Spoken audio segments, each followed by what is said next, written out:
Ilang oras pa noon ang lumipas, maraming tao na ang bumisita sa kanilang lugar. Yung iba mga kadugo nila, habang ang iba naman, pawang mga kakilala lamang. Napakasaya nila noong mga sandaling yon. Si Carlos hindi maipagkakaila ang tuwa, gawa ng sa loob ng humigit 1 taon. Yon ang kauna-unahang nakaranas siya ng isang mumunting selebrasyon. Habang nagiinuman sila noon ng kanyang mga tiyuhin, naging maayos naman ang lahat. Hindi na nila ininda pa ang bawat bote ng alak na kanilang napapatumba. Dahil sa nangako yung may kayang tiyuhin niya, nasagot na nito ang lahat ng bisyo nila. Sa pagtakbo pa ng mga oras, unti-unti nang nakakalimutan ni Carlos ang tungkol sa kanyang nais gawin noong mismong gabi. Sa isip-isip niya, mas mainam na ipagpaliban na muna ito, lalo pat minsan lang naman niyang maranasan ang magsaya. Ngunit ilang minuto pa noon ang lumipas, habang patuloy pa rin sila sa pag-uusap, meron siyang napansing 2 matandang babae na nakatayo sa labas ng kanilang bahay.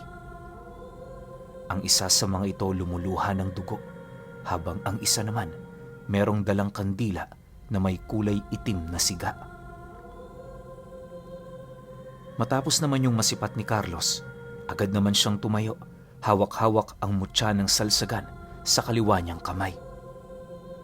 Pagsilay naman ng mga nilalang na yon sa kanya, dahan-dahan naman yung tumalikod, subalit ng akmang papalakad na yun papalayo, hindi na siya nag-alangan na yon ay sundan.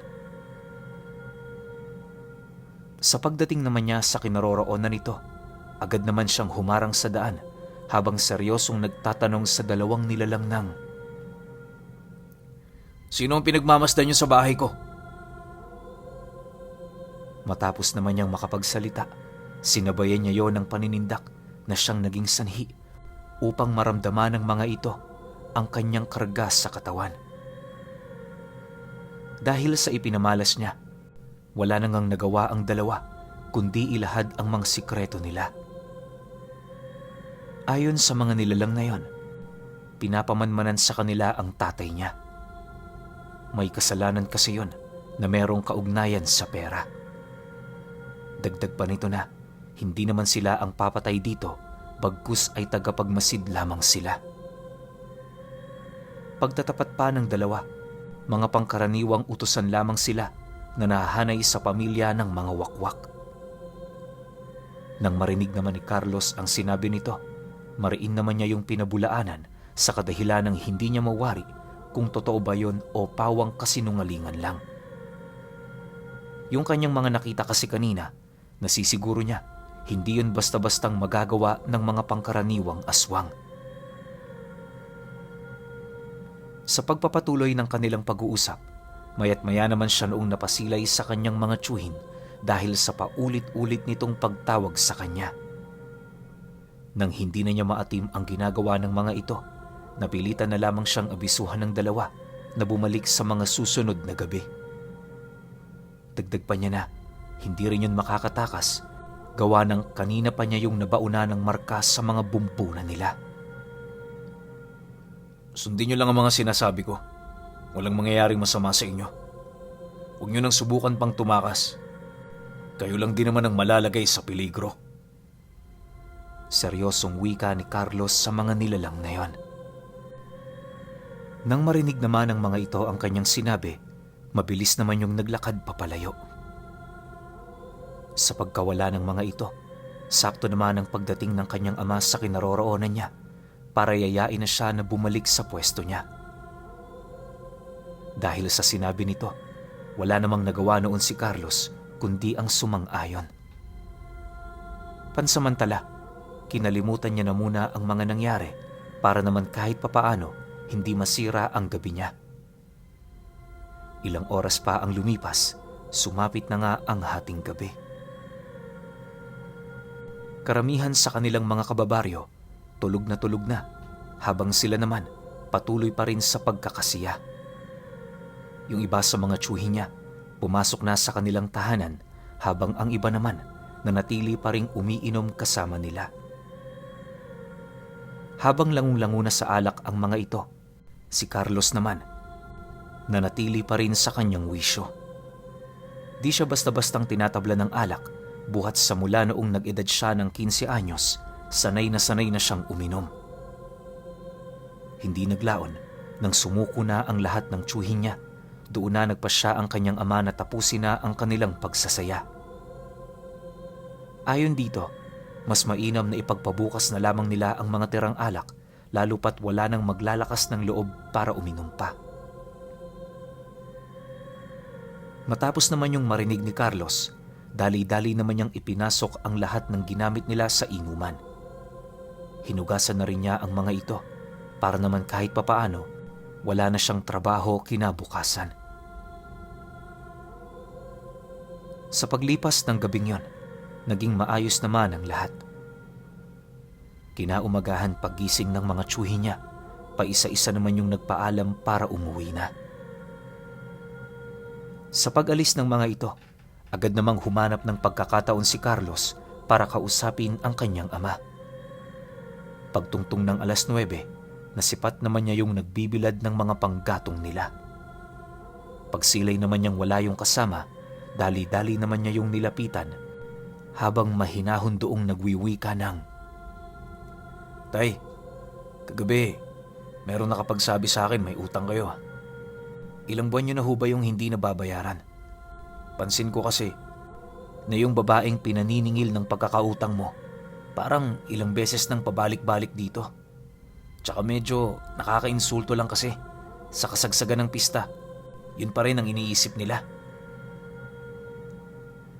Nang marinig naman yon ang kanyang ama, bahagya naman yung natigilan na para bang alam na nito ang tungkol sa utang na kanyang tinutukoy. Pagsipat naman ito sa kinaroroonan niya, mapagpakumbabang sumagot naman yun sa kanya ng, "Kay Manong Berto ako nagkautang, anak. Walang-wala kasi tayo noon. Tapos yung nanay mo noon nagkasakit pa. Pinautang naman niya ako noong nagdaang buwan. Nabayaran ko naman lahat. Kaya ako ngayon nagmamatigas na hindi magbayad dahil yung sinisingil niya sa akin, puro na yung interes eh. Malaki ang interes ng matandang yon. Kahit nakuha na niya ang pera niya, gusto niya pa rin makalamang. Huwag mo na yang pansinin. Hayaan mong sila ang mamroblema sa atin." Dahil sa sinabi nito, napatangulang naman itong si Carlos habang malalim na nag-iisip. Maya-maya pa, pagbalik naman ng kanyang ama sa pinagsasalansanan nito ng mga panggatong nila, minabuti naman niyang tumungo sa kinaroroonan ng nanay niya. Makalipas pa ang ilang minuto nilang pagtatrabaho, hindi na maalis-alis sa kanyang isipan ang tungkol sa matandang pinagkakautangan nito. Sa isip-isip noon ni Carlos, dahil sa nagawa nitong utusan ang mga pangkaraniwang aswang, paniguradong meron din yung dugo ng ganoong uri ng nilalang. Para sa kanya, isa yung magandang senyales, lalo pat alam niya sa kanyang sarili, nagsanay siya para maging isang berdugo ng mga aswang. Sa pagsapit ng gabi, habang papatulog na ang kanilang pamilya, pasimple naman siyang pumunta sa silid ng kanyang ama para magpaalam. Pagpasok niya rito, bumungad naman ang nanay niyang nagro-rosaryo, katabi ang tatay niyang naglalagay ng mga pangontra sa gilid ng bintana nila. Sa pagtitigan naman nilang dalawa, ngumisi lang naman siya habang pabulong na nagwiwika roon ng, "Tay, pwede ko ba kayong makausap? Saglit lang, tay. Importante lang." Nang marinig naman yon ng kanyang ama, dahan-dahan naman yung lumapit sa kanya, alinsunod sa nais niyang mangyari. Sa pagharap naman nilang dalawa, agad naman niyang inilahad dito ang tungkol sa kanyang nais. Pagkarinig naman ito, wala naman yung nagawa kundi ang sumang-ayon. Naniniwala ang ama niya, hindi na siya dapat napigilan pa, lalo pat matanda na siya. Alam na niya ang tama at mali at kung ano ang makakabuti sa kanya. Matapos naman silang mag-usap, inabisuhan naman siya nitong mag-ingat at kumatok lamang sa oras na nakabalik na siya. Pagkarinig naman ni Carlos sa sinabi nito, agad naman siyang tumango habang tahimik na niyang binabagtas ang daan patungo sa gilid ng kanilang pinto. Pagbukas naman niya rito, agad naman siyang lumabas at kasabay nito ang mabilis na pagsara doon ng kanyang ama. Pagsilay naman niya sa napakadilim na paligid, doon bumungad sa kanya ang dalawang babaeng naghihintay sa gilid ng bakod ng kanilang bahay. Dahil dito, hindi na siya nagsayang pa ng oras na lapitan ito. Para maging klaro sa kanya ang lahat, pinilit naman niyang tanungin ang dalawa tungkol sa lahi nitong pinagmulan. Nais kasing malaman noon ni Carlos kung kumakain ba yon ng karne ng tao o purong hayop lang. Ang plano niya kasi, dalhin ito sa baryo kung saan naroon si Imyong Daroy.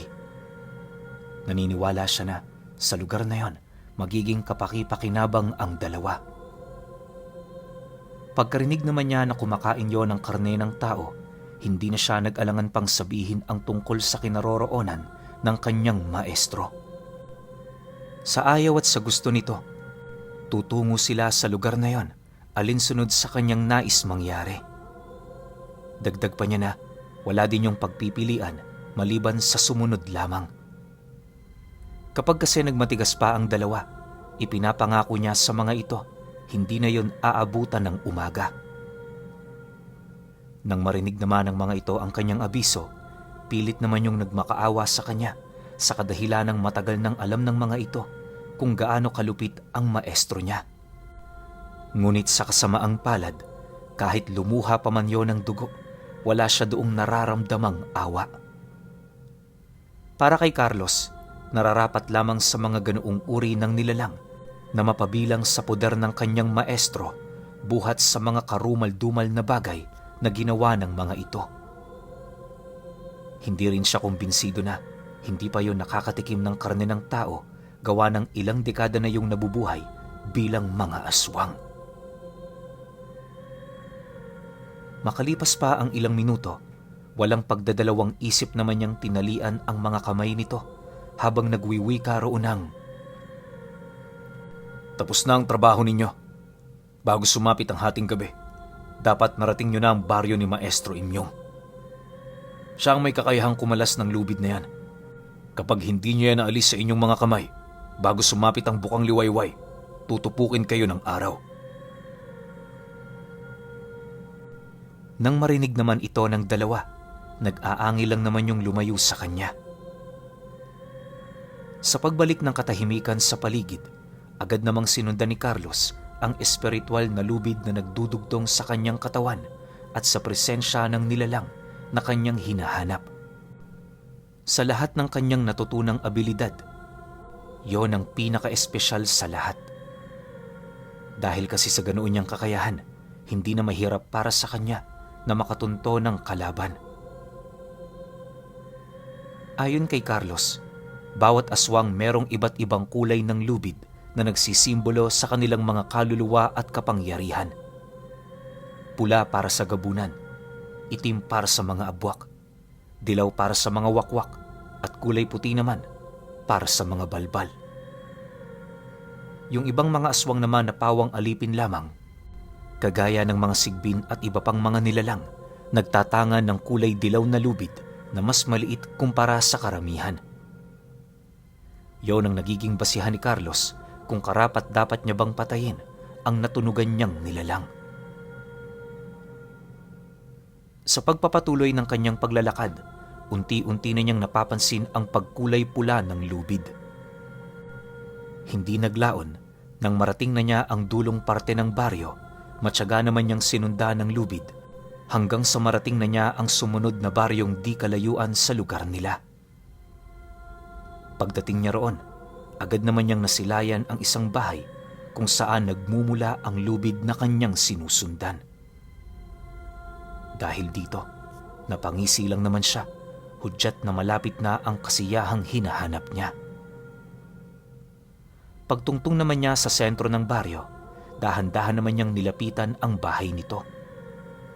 Habang binabagtas niya ang daan, panay naman ang pagtahol ng mga aso na nasa mga bahay-bahay na kanyang nilalagpasan. Pagdating niya sa bahay ng gabunan, buong tapang naman niyang pinasok ang bahay nito habang taimtim na nagpapakawala ng mga buhay na salita. Matapos naman niya yung gawin, unti-unti niyang nasipat ang pagbukas ng bahay na yon. Hindi naglaon, tumambad sa kanya ang isang matabang lalaki na mabilis na naglalakad papalabas ng bahay nito. Pagharap naman ito sa kanya, agad naman niya yung tinanong kung yun na ba ang pinagkakautangan ng ama niya. Subalit nang marinig yon ng lalaki, umiling-iling lang naman ito habang inilalahad sa kanya na siya ang anak ng matandang hinahanap niya. Matapos naman itong marinig ni Carlos, ngumisi lang naman siya habang sumasagot doon ng, "Ganun ba? Alam mo naman siguro ang maaaring kahantungan mo sa pagharap sa akin. Pero di naman kita masisisi. Kahit mga demonyo kayo, meron pa rin kayong pag-uugali ng isang pangkaraniwang tao. Normal na sa isang anak na protektahan ang kanyang mga magulang, lalo na kung meron naman itong magagawa. Sa estado mo, humahanga ako sa'yo. Ibinubuwis mo ang iyong buhay para sa walang kakwenta-kwenta mong ama." Kasabay ng pagwika ni Carlos ay ang dahan-dahan naman niyang paghugot sa dalawa niyang sundang. Pagputi naman noon ang kanyang mga mata, agad naman niyang inalis sa katawan niya ang bisa ng salsagan at kasabay nito ang paghingi niya ng karagdagang lakas sa kanyang trabungko ng buwaya. Matapos naman niya yung maisakatuparan, sa isang iglap, naglaho siya sa harapan ng nilalang. Bago pa man yun makapagpalit anyo, umatungal na yon ng napakalakas dahil sa pagkaputol ng kanyang dalawang braso. Sinubukan pa nitong tumakbo pero kisap mata naman yung bumagsak sa lupa dahil sa pagkaiwan ng dalawa nitong paa sa kinatatayuan niya. Pagsilay naman ng lalaki sa kanyang sitwasyon, ang tanging nagawa na lamang nito, umiyak habang humihingi ng tulong sa kanilang padre de pamilya. Nang marinig naman ni Carlos ang hinaing ng lalaki, pinili niyang hayaan na muna yon pansamantala. Habang nananatili siyang nakatayo sa harap ng bahay nito, doon niya napansin ang paisa-isang pagkamatay ng mga gaserang naroon sa loob ng bahay. Maya-maya pa, meron na siyang nakitang kulay pulang mata kung saan hindi naglaon, unti-unti na rin yung lumabas sa bahay na yon. Pagharap nito sa kanya, doon bumungad ang isang matanda na nasa wangis na ng isang gabunan.